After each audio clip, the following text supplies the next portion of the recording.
അപ്പോൾ ഇതാണ് നമ്മുടെ ആപ്ലിക്കേഷൻ. യൂകട്ട് എന്നാണ് ആപ്ലിക്കേഷൻ്റെ പേര്. അപ്പോൾ അത് ജസ്റ്റ് എടുത്തതിന് ശേഷം ഇൻസ്റ്റാൾ കൊടുക്കുക. അപ്പോൾ ഞാൻ ജസ്റ്റ് ഇൻസ്റ്റാൾ കംപ്ലീറ്റ് ആയതിന് ശേഷം ഒന്ന് കാണിച്ചു തരാം. അപ്പോൾ അതേ നമ്മുടെ ഇൻസ്റ്റാളേഷൻ കംപ്ലീറ്റ് ആയിട്ട് അപ്പോൾ ഇവിടെ ഓപ്പൺ എന്ന് പറഞ്ഞിട്ടൊരു ഓപ്ഷൻ വരും. അപ്പോൾ ഓപ്പൺ ജസ്റ്റ് ഒന്ന് ക്ലിക്ക് ചെയ്യുക. അപ്പോൾ ഇതേപോലെ നമ്മുടെ ആപ്ലിക്കേഷൻ ഓപ്പൺ ആയിട്ട് വരും. അപ്പോൾ ഓപ്പൺ ചെയ്യുമ്പോൾ തന്നെ അടിയിലൊരു പ്ലസിൻ്റെ ഒരു ഐക്കൺ കാണാം. അപ്പോൾ പ്ലസ് ക്ലിക്ക് ചെയ്തുമ്പോൾ നമ്മുടെ ഗാലറി ഓപ്പൺ ആയിട്ട് വരും. അപ്പോൾ ഞാൻ ജസ്റ്റ് ഇപ്പോൾ ഇവിടെ അലവ് കൊടുക്കണം ആദ്യം തന്നെ ഫസ്റ്റ് ടൈം നമ്മൾ യൂസ് ചെയ്യുമ്പോൾ. അപ്പോൾ ഇതേപോലെ നമ്മുടെ ഗാലറി ഓപ്പൺ ആയിട്ട് വരും. അപ്പോൾ ഇതിൽ നമ്മുടെ വീഡിയോസൊക്കെ കാണാൻ പറ്റും. അപ്പോൾ ഇതിൽ ഏതെങ്കിലും ഒരു വീഡിയോ ജസ്റ്റ് ഒന്ന് ക്ലിക്ക് ചെയ്യുക. അടിയിലുള്ള ഏരോ മാർക്ക് ഓറഞ്ച് കളർ കാണാം. അപ്പോൾ അതുമായി ജസ്റ്റ് ക്ലിക്ക് ചെയ്യുക. അപ്പോൾ ഇതേപോലെ നമ്മുടെ വീഡിയോ ഓപ്പൺ ആയിട്ട് വരും. അപ്പോൾ ഇതാണ് ഞാൻ ഇപ്പം എടുത്ത വീഡിയോ.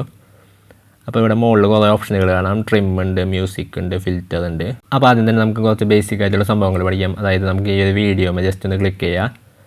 അതിനുശേഷം ഇങ്ങനെ കൈ കൊണ്ട് രണ്ട് വിരലുകൊണ്ട് ഇങ്ങനെ ആക്കിയാൽ സൂം ആവും. പിന്നെ തിരിച്ച് ബാക്കിലേക്ക് ആക്കിയാൽ ഇതേപോലെ സൂം ഔട്ട് ആവും. പിന്നെ അതേപോലെ തന്നെ മുകളിൽ സ്പ്ലിറ്റ്, ട്രിം, സ്പീഡ് എന്ന് പറഞ്ഞിട്ടൊരു ഓപ്ഷൻ കാണാം. അതായത് ഇപ്പോൾ നമുക്ക് ഈ ഒരു വീഡിയോയുടെ ഇപ്പോൾ ഈ ഒരു ഭാഗത്ത് വെച്ച് കട്ട് ചെയ്യണമെങ്കിൽ മുകളിലുള്ള സ്പ്ലിറ്റ് അമർത്താം. എന്നിട്ട് സൈഡിൽ ഡിലീറ്റ് ഉണ്ടാവും, അത് ഡിലീറ്റ് അമർത്താം. അപ്പോൾ അത്രയും ഭാഗം ഡിലീറ്റ് ആയിപ്പോയി. പിന്നെ അതിന് ശേഷം ഇവിടെ മുകളിൽ മ്യൂസിക് എന്ന് പറഞ്ഞ ഓപ്ഷൻ ഉണ്ട്, ഫിൽറ്റർ ഉണ്ട്. ഫിൽറ്റർ എന്ന് പറഞ്ഞ ഓപ്ഷൻ ക്ലിക്ക് ചെയ്താൽ ഇതേപോലെ നമുക്ക് പല കളറാക്കാൻ പറ്റും നമ്മുടെ വീഡിയോ. ഇതേപോലെ നമ്മുടെ വീഡിയോയുടെ കളറുകൾ ഇഷ്ടംപോലെ കളറുകളുണ്ട് ഇതിൽ. അപ്പോൾ അതൊക്കെ നമുക്ക് സെലക്ട് ചെയ്യാൻ പറ്റും. അപ്പോൾ അതാണ് ഫിൽറ്റർ എന്ന് പറയുന്നത്. പിന്നെ അതുപോലെ തന്നെ ഇവിടെ എഫക്ട്സ് എന്ന് പറഞ്ഞിട്ടൊരു ഓപ്ഷൻ ഉണ്ട്. എഫക്ട്സ് എടുത്താൽ ഇഷ്ടംപോലെ അടിപൊളിയായിട്ടുള്ള എഫക്ട്സുകൾ കാണാൻ പറ്റും. ഞാൻ അമർത്തി പിടിച്ചാൽ എഫക്ട്സ് നമുക്ക് അപ്ലൈ ആവുള്ളൂ. അതേപോലെ ഇഷ്ടംപോലെ കുറേ എഫക്ട്സുകളുണ്ട്. അപ്പോൾ ഈ കാണുന്നതൊക്കെ എഫക്ട്സുകളാണ്. അപ്പോൾ ഇതൊക്കെ നമുക്ക് ഇഷ്ടത്തിനനുസരിച്ച് ആഡ് ചെയ്യാൻ പറ്റും. ഇപ്പോൾ ഞാൻ ജസ്റ്റ് വേറൊരു എഫക്റ്റും കൂടി ഒന്ന് ആഡ് ചെയ്ത് കാണിച്ചു തരാം. ഇവിടെ ഒരു സ്റ്റാറിൻ്റെ എഫക്റ്റ് ഉണ്ട്, ജസ്റ്റ് അത് അമർത്തി പിടിക്കുക. അപ്പോൾ ഇതേപോലെ കുറേ സ്റ്റാറുകൾ ഇങ്ങനെ കളറുകൾ മാറി മാറി ഇങ്ങനെ വരും. അപ്പോൾ ഇത് ഇഷ്ടമായില്ലെങ്കിൽ സൈഡിൽ ഡിലീറ്റ് ഉണ്ട്, ഡിലീറ്റ് ചെയ്ത് കളയുക. അപ്പോൾ അത്രയുള്ള ഇഷ്ടംപോലെ എഫക്ട്സുകളുണ്ട്. പിന്നെ ടെക്സ്റ്റ് എന്ന് പറഞ്ഞിട്ടൊരു ഓപ്ഷൻ കാണാം. ടെക്സ്റ്റ് ക്ലിക്ക് ചെയ്യുക. നമുക്ക് എന്തെങ്കിലുമൊക്കെ ടൈപ്പ് ചെയ്യുക. ഞാൻ ജസ്റ്റ് ഇപ്പോൾ എൻ്റെ പേര് ടൈപ്പ് ചെയ്യാണ്. അതിനുശേഷം ഇവിടെ കളർ മാറ്റാനും ഡിസൈൻ മാറ്റാനും സ്റ്റൈല് മാറ്റാനുള്ള ഓപ്ഷനുകളൊക്കെ ഉണ്ട്. അതിനുശേഷം ഇവിടെ ടിക്ക് കൊടുക്കുക. അതിനുശേഷം എവിടെയാണ് വയ്ക്കേണ്ടത് വെച്ചാൽ നിങ്ങൾക്ക് ഇങ്ങനെ കൈ കൊണ്ട് ഇങ്ങനെ നീക്കി ടെക്സ്റ്റ് ഇങ്ങനെ വയ്ക്കാൻ പറ്റും. അപ്പോൾ അതാണ് ടെക്സ്റ്റിൻ്റെ ഓപ്ഷൻ വരുന്നത്. പിന്നെ അതേപോലെ തന്നെ സ്റ്റിക്കേഴ്സിൻ്റെ ഓപ്ഷൻ ഉണ്ട്.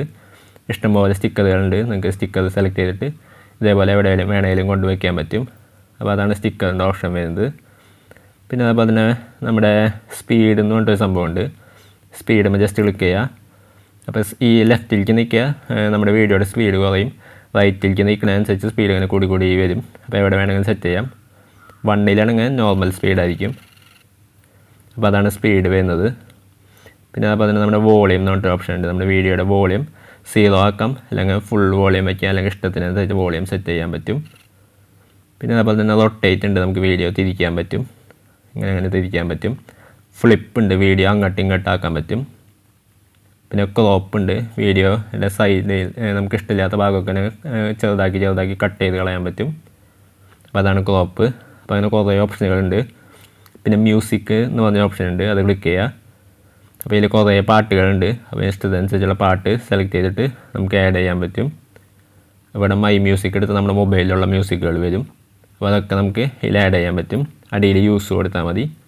അപ്പോൾ ഓക്കെ അടിച്ചാൽ നമ്മുടെ പാട്ട് ഇതിൽ വന്നിട്ടുണ്ടാവും. അപ്പോൾ ഇത്രയൊക്കെയാണ് നമുക്ക് ബേസിക് ആയിട്ടുള്ള നമ്മുടെ വീഡിയോ എഡിറ്റിംഗ് വരുന്നത്. അതേപോലെ തന്നെ നമ്മളിപ്പം ഇത്രയും നേരം ഉണ്ടാക്കിയ വീഡിയോ നമുക്ക് എക്സ്പോർട്ട് ചെയ്ത് നമ്മുടെ ഗാലറിയിൽ വരണമെങ്കിൽ മുകളിൽ സേവ് എന്ന് പറഞ്ഞിട്ടൊരു ഓപ്ഷൻ ഉണ്ട്. സേവ് ക്ലിക്ക് ചെയ്യുക. അതിനുശേഷം ഇവിടെ അടിയിൽ അലവ് കൊടുക്കുക. അത് ആദ്യമായിട്ട് ചെയ്യുമ്പോൾ മാത്രമേ അലവ് കൊടുക്കേണ്ടി വരുള്ളൂ. അതിനുശേഷം ഇവിടെ റെസൊല്യൂഷൻ എന്ന് പറഞ്ഞിട്ടുണ്ട്. സാധാരണ നമ്മൾ HD എക്സ്പോർട്ട് ചെയ്യുക. അപ്പോൾ 1080p ഇടുക. പിന്നെ അതേപോലെ തന്നെ 30 ഹൈ, വേറെ ഒന്നും മാറ്റേണ്ട ആവശ്യമില്ല. മുകളിൽ സേവ് കൊടുത്താൽ മതി. അപ്പോൾ ഇതേപോലെ നമ്മുടെ വീഡിയോ സേവ് ആവും. ഇവിടെ മുകളിൽ കൺവെർട്ടിങ് വീഡിയോ എന്ന് പറഞ്ഞിട്ട് കാണാൻ പറ്റും. അപ്പോൾ ഇതേപോലെ എത്ര % എന്ന് കാണാൻ പറ്റും. അപ്പോൾ ഇത് നമ്മുടെ കൺവെർട്ടിങ് വീഡിയോ കംപ്ലീറ്റ് ആയിട്ട് അപ്പോൾ ഇത് നമ്മുടെ ഗാലറിയിൽ വന്നെടുക്കുന്നുണ്ടാവും. അപ്പോൾ എത്രയുള്ള നമ്മുടെ വീഡിയോ എഡിറ്റിംഗ്.